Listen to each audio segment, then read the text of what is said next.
ये 8 जुलाई 1967 की एक भयानक शाम थी जब फातिमा जिन्ना मीर लईक अली की बेटी की शादी में शरीक हुई, मगर कुछ ही देर बाद वो अफसुर्दा कैफियत में वापस घर आ गईं।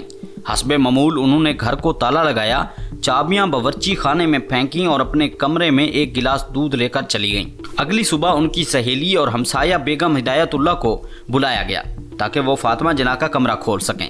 कमरा खुलते ही ये खबर बिजली बनकर गिरी कि फातिमा जिन्ना इंतकाल कर चुकी हैं। कमिश्नर कराची और इंस्पेक्टर जनरल पुलिस मौका पर पहुंचे।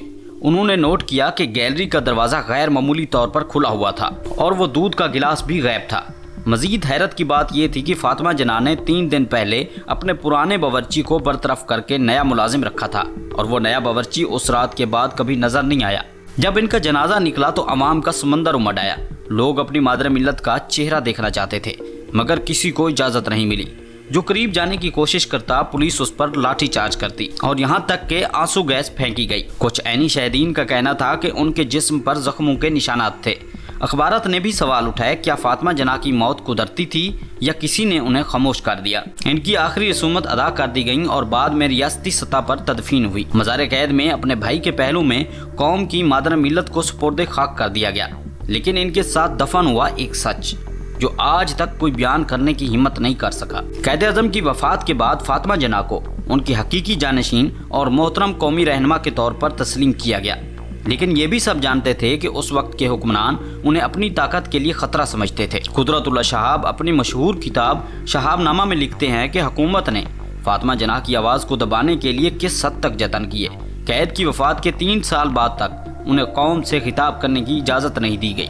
जब कभी वो तकरीर करना चाहती तो रेडियो पाकिस्तान उनसे डिमांड करता कि सबसे पहले वो तकरीर सुनेंगे और उसके बाद उनकी तकरीर रेडियो पाकिस्तान पर चलाई जाएगी, और फातिमा जिन्ना हर बार इनकार कर देती।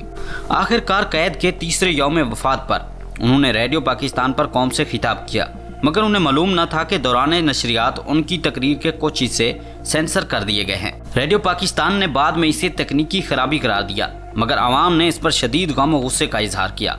7 अक्टूबर 1958 को मुल्क में मार्शल लॉ नाफिज हुआ और general Ayub Khan chief marshal law administrator बन गए। जनवरी 1965 में जब सदारती इंतखाबात हुए तो अपोजिशन ने गोशा नशीनी में बैठी मोहतरमा फातिमा जिन्ना को आमादा किया कि वो अयूब खान का मुकाबला करें।